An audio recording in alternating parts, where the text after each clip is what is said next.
Mesdames et messieurs, ravi de vous retrouver dans cette nouvelle édition de votre émission hebdomadaire Indice, votre fenêtre sur le monde de l'économie, sur le monde des chiffres en Égypte. En fait, aujourd'hui, il s'agit d'un sujet très important, il s'agit de taux d'intérêt de l'Égypte. En fait, avec plus de précision, on trouve que le 3 août dernier, c'est-à-dire il y a presque une semaine, et à l'inverse de toutes les prévisions, la BCE d'Égypte et la Banque centrale égyptienne a relevé lors de sa réunion la semaine dernière le taux d'intérêt sur les dépôts et les crédits de 1%. Le comité des politiques monétaires de la Banque centrale d'Égypte a décidé lors de cette réunion de relever le taux d'intérêt sur les dépôts et les crédits de 1% pour se situer respectivement à 19,25% et 20,25%. Selon les justifications faites par le comité monétaire de la Banque centrale égyptienne, le comité a pris cette décision pour éviter les pressions inflationnistes, pour anticiper l'inflation au niveau national et mondial. Le taux annuel d'inflation urbaine au niveau national est passé de 32,7% en mai 2023 à 35,7% en juin 2023. Le comité a quand même estimé que les taux d'inflation devraient culminer au second semestre 2023 avant de revenir aux taux annoncés précédemment, soutenus par les politiques monétaires restrictives. Toujours selon les explications faites par le comité monétaire de la Banque centrale égyptienne pendant son communiqué qu'il a publié quand même sur son site électronique. Justement, on trouve que les deux banques publiques égyptiennes, Banque nationale d'Égypte, l'Ali et Misr, ont augmenté leur taux d'intérêt variable sur les dépôts de 3 ans de 18,25% à 19,25%. À rappeler quand même qu'en mars, et ça bien sûr selon les déclarations, ou selon quand même le journal de l'Ahram Hebdo, en mars 2022, la Banque centrale égyptienne a adopté une politique restrictive basée sur la hausse des taux directeurs sur les dépôts et les crédits pour freiner la hausse des taux d'inflation. Elle a augmenté les intérêts à 4 reprises qui sont passés de 8% à 16,25% sur les dépôts et de 9,25% à 17,25% sur les crédits.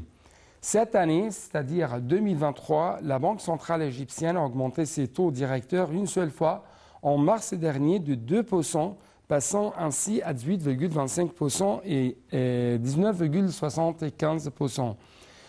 En fait, nous attendons toujours une intervention téléphonique de la part de l'un de nos invités. Avec plus de précision, il s'agit de M. Simon Assaïr, l'expert dans le domaine économique quand même. C'est un expert dans le domaine touristique. Mais en tout cas, nous attendons toujours ce contact téléphonique et il n'est pas prêt actuellement. Donc, j'aimerais encore une fois vous donner plus d'explications, plus de détails en ce qui concerne ce sujet. La hausse pour presque la deuxième fois pendant cette année de 2023 des taux d'intérêt de la Banque centrale égyptienne. Encore une fois, la décision de la Banque centrale égyptienne, selon les journaux égyptiens, notamment l'Ahram Hebdo par exemple, est contraire à toutes les prévisions, notamment des banques d'investissement, qui ont prévu dans leurs notes le maintien des taux d'intérêt bancaires. Donc, les analystes et les experts économiques, et les autres quand même experts ont, si je peux dire, prévu qu'il y aura une sorte de maintien de taux d'intérêt de la Banque centrale égyptienne. Donc, il y a d'autres analystes, d'autres chercheurs économiques qui ont attribué ces prévisions de la part des banques, notamment des banques d'investissement, à deux raisons principales. La première est le fait que les chiffres de l'inflation continuent à être motivés par la hausse de coûts au niveau de l'offre plutôt que par la hausse de la demande. Ainsi, le taux d'intérêt plus élevé entraînant une inflation plus élevée, car les entreprises répercutent les coûts élevés sur les consommateurs. Donc, selon toujours des interviews, quand même des explications faites par des experts économiques à la Ramidou avec plus de précision. La deuxième raison est liée à l'augmentation du coût de la dette intérieure du gouvernement égyptien, ce qui aggrave les déficits budgétaires, toujours selon leurs explications. Donc, le retour à cette politique monétaire restrictive après des mois de maintien des taux d'intérêt aura un grand impact sur les obligations égyptiennes.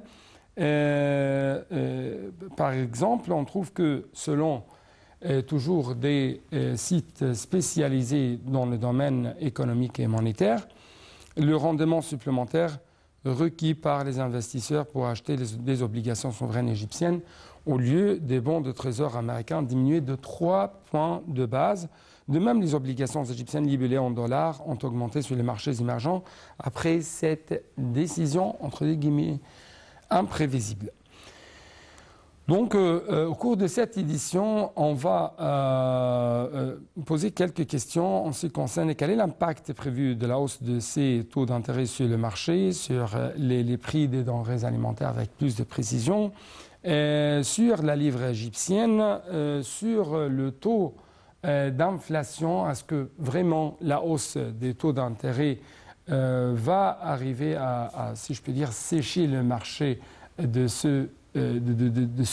cet afflux de financement. Donc, après ça, il y aura une sorte de freiner le taux d'inflation galopante, oui ou non. Comment, encore une fois, ça sera les impacts sur les dettes égyptiennes? Pourquoi cette décision était imprévisible et pourquoi on l'a prise? Donc, c'est la première question qu'on va poser sur notre invité, M. Simon Saïr, l'expert dans le domaine économique et politique. M. Simon, bonjour. Bonjour. Bonjour, monsieur. Donc, ma première question est quelles sont les raisons derrière cette décision, la hausse presque pour la deuxième fois des taux d'intérêt de la Banque centrale égyptienne? Alors, le taux d'intérêt, le fait que nous, on l'a remonté une deuxième fois, ça c'est pour arrêter un peu l'inflation à l'intérieur du pays dans un temps où il y a une forte demande sur la marchandise et l'Égypte, elle désire faire un contrôle sur les prix d'une façon que pour la majorité de la société, les prix soient contrôlables. Ouais. L'Égypte aussi bien, elle est en train d'attirer les investissements étrangers et l'argent des Égyptiens qui sont à l'étranger. Le fait qu'il y ait un taux d'intérêt qui arrive à ce niveau les attire à transférer leurs dollars et leurs euros pour avoir de la livre égyptienne et avoir un retour, vu qu'ils ont le droit quand même dans le futur de faire un transfert pour leur argent, de dépenser avec leur carte Visa. Alors on est en train d'attirer ce qu'on appelle hot money. Ouais. L'Égypte, avec ce taux d'intérêt remonté une deuxième fois, elle assure aussi bien l'argent des Égyptiens qui se trouvent dans le Golfe. Et nous, on a 3 à 4 millions qui travaillent à l'extérieur et qui font un transfert pour deux raisons. La première, c'est pour l'usage de leur famille. Et le second, pour faire soit des achats ou bien des CD dans les banques. Et à ce moment, quand on trouve que le taux d'intérêt bancaire est assez élevé, l'argent va être transféré pour les banques égyptiennes pour qu'elles soient à l'usage de notre gouvernement et de nos banques. Ouais. Le fait qu'on arrive à remonter le taux d'intérêt assure avoir des grandes sommes d'argent bloquées pour soit les projets qui vont être pour l'infrastructure de l'Égypte ou bien pour les projets industriels. Quand chacun il a par exemple quelques millions et on regroupe et on arrive à avoir quelques milliards, les gros projets ne peuvent pas se faire avec les millions, mais se font avec les milliards.